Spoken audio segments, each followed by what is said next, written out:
Hi everybody, welcome back to the channel. Hope y'all are doing well. Welcome to a snowy Chicago, Illinois. It's not too snowy, it's not sticking, but I'm here at the Hyatt Regency O'Hare and I am so excited because I'm about to head to the airport because today we are flying ANA first class, the suite, from O'Hare to Haneda Airport. Yes, I am going back to Japan just a few months after I got back. This trip was actually booked before I booked the December trip.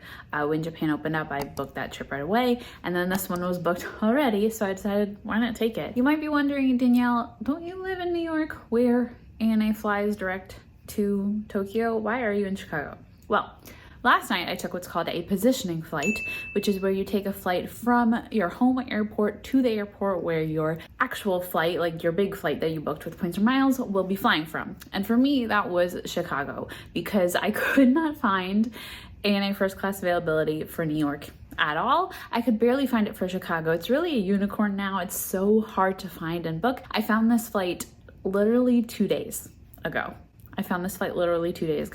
And we're about to go on it and I am so excited, and of course I'm going to take you all along with me. And what's even more fantastic about flying out from O'Hare here is that in New York we would go to that like British Airways lounge that was kind of meh when I flew ANA the room business class, but this lounge is United Polaris and it has a restaurant in the lounge, a free restaurant included.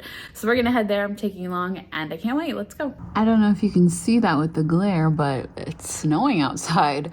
So I feel like Chicago is used to snow and it's not sticking. So we'll see if it affects the flight. Hopefully it won't, but let's go to the airport. So after packing up my things, I jumped on a free shuttle from the Hyatt Regency O'Hare to the O'Hare Airport. I must have been a little too excited though and arrived before the desk even opened for check-in.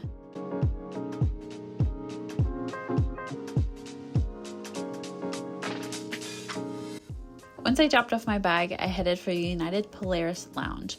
This lounge is accessible to those flying United Polaris business class on a long-haul international flight, or if you are departing from this airport and you are flying business or first in a Star Alliance partner airline. I immediately headed to the dining room, the restaurant in the lounge, but they were unfortunately full. However, I was able to give my phone number to be texted when a table was made available. I then headed to the buffet and perused the options there, grabbing a quick snack before my real meal in the dining room.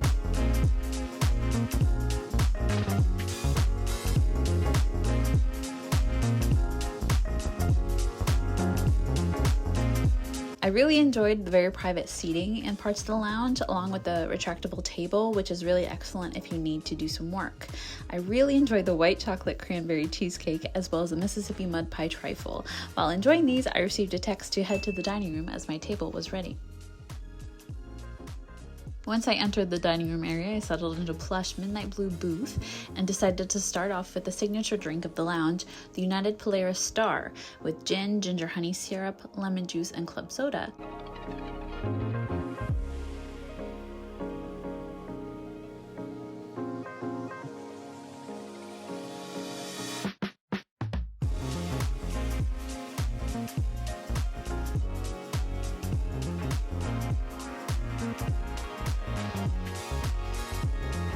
My server started me off with the bread, butter, and antipasti, and then brought out the main event, the Polaris Signature Burger, perfectly cooked and absolutely delicious. I decided to finish my meal with a chocolate chip skillet cookie, which was also fantastic.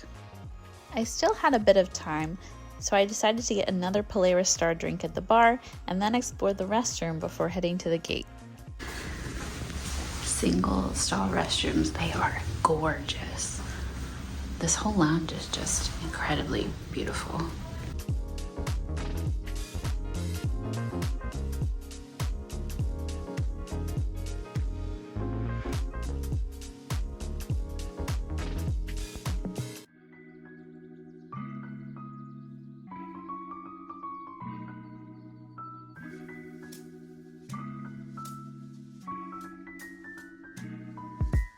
Much like other first-class products, ANA has a 1-2-1 configuration, and though I booked this flight only 2 days before departure, I was able to select seat 2A, a window seat facing the front of the cabin.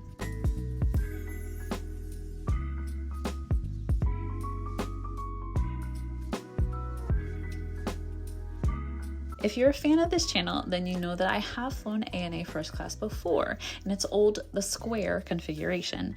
And when I say old, I'm sorry, is that an iPod being charged? Anyway, besides the older look, there are a few big things to note. While the square has a 23-inch monitor, the suite boasts a 43-inch screen. Instead of a small cocktail table, the suite has a ample windowsill-like area, which looks cleaner and allows you to frankly put more stuff on there. And most importantly, the suite has privacy doors, which the square does not. Also present in the suite is ample side seat storage and plug-ins for your devices. Before takeoff, my flight attendant offered me an orange juice or champagne, and I of course took both to make a mimosa. I put on my slippers, and then it was time for takeoff. Please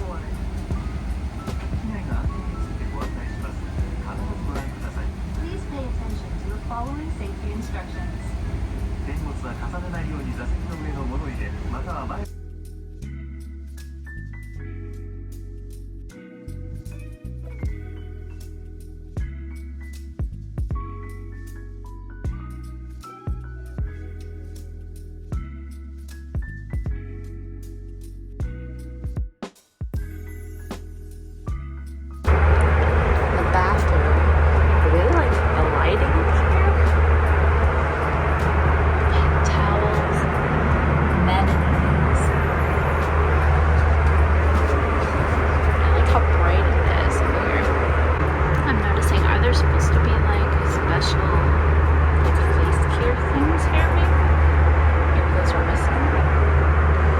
After checking out the restroom, I opened up the Sony headphones, which were perfectly serviceable to me as someone who uses knockoff AirPods. It was then time for food service. For my drink, I chose the Krug as I was still in a champagne mood after the mimosa earlier.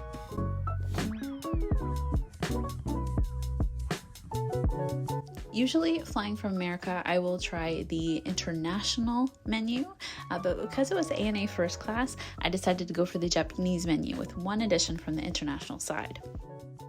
No matter the side of the menu you choose, both meals began with an amuse plate featuring apricot and goat cheese, a smoked salmon rose, a mushroom duxelle, and a cheese pepper bar.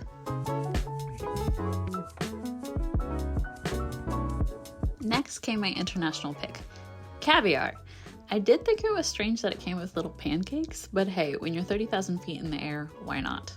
We then moved into the washoku dishes. We had a firefly squid and bamboo shoot with ginger soy sauce, abalone and cucumber with bonito vinegar gelée, deep fried scallop with dried nori flakes, smoked salmon and cream cheese rolled with cabbage, simmered ocellated octopus and soy-based sauce, simmered sweet potato and lemon sauce, simmered duck in tomato sauce, and kelp cured broccolini.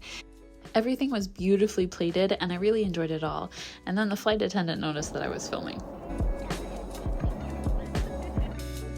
At the bottom of the menu were two items you could ask to try, an owan dish and an otsukuri dish. I was served both, which I did not complain about. The favorite thing from those dishes was definitely the seared tuna. We then moved on to the main course, and here we had simmered beef and red miso sauce, a green tea tofu, grilled yellowtail with seaweed salt and a crab meat sauce, and steamed rice, miso soup, and Japanese pickles. Everything tasted great with the exception of the tofu. The bones in the fish were also a little bit hard to get around. The meal was finished off by a selection of confections, agar-cut fruits, bean paste, and matcha syrup. I was also served ice cream and cookies.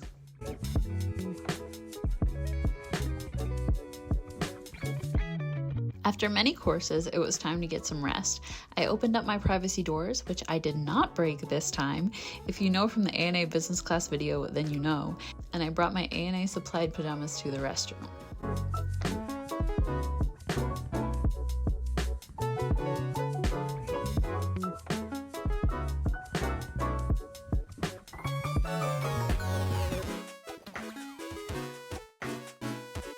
I returned to a bed perfectly made by my flight attendant and luxuriated that there was plenty of room to stretch out in the footwell. For reference, I'm 5'7". I then settled in for a few-hour nap.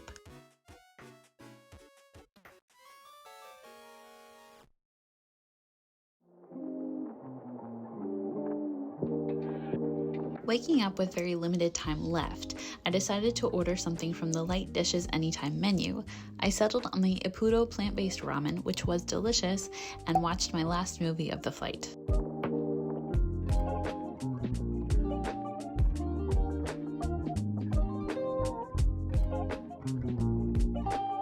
After changing out of my pajamas, I turned to a seat that was prepped for landing by my flight attendant and was served a selection of breakfast fruits.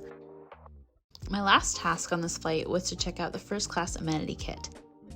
ANA amenity kits are supplied by the luggage brand Globetrotter, and mine contained a terry cloth-lined bag with face cleansing foam, cotton rounds, a facial toner, and a facial emulsion. Inside the pockets of the kit were an eye mask, earplugs, and a toothbrush and toothpaste. ANA Business Class receives a smaller version of this amenity kit, and as I had it on me, I decided to compare the two. Soon after, we were on the ground in Tokyo.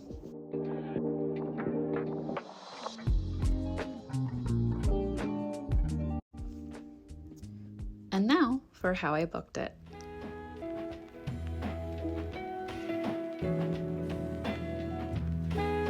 Now, I have many videos on this channel which I invite you to check out detailing how to fly to Japan in first or business class. Safe to say, ANA availability is hard to come by. As I've said before, I found this flight 2 days before it was scheduled to depart, and it wasn't even from my home airport in New York. I had to position myself in Chicago, and luckily I was able to do that. To book this flight, I found partner availability through the United website and called Virgin immediately to book the flight. For this flight, I paid 85,000 Virgin points and $360.70 in fuel surcharges. Was it worth it? Absolutely. Japanese airlines consistently deliver some of the best service in the sky, and to spend the same amount that other airlines would charge you in shorter flights for their business classes is something I just can't argue with, and I would absolutely fly this route again in a heartbeat. I also gotta say, the United Polaris Lounge at O'Hare is one of the best domestic lounges I've ever been to, and I would absolutely fly out of Chicago again just to get that experience. And also, if you're curious, because I know some of you always are, the out-of-pocket cost for this flight would have been $16,102.20. Stay tuned for more Points and Miles content, as well as some travel videos that I've got coming up. Thank you so much for watching, and I will see you all very soon. Bye!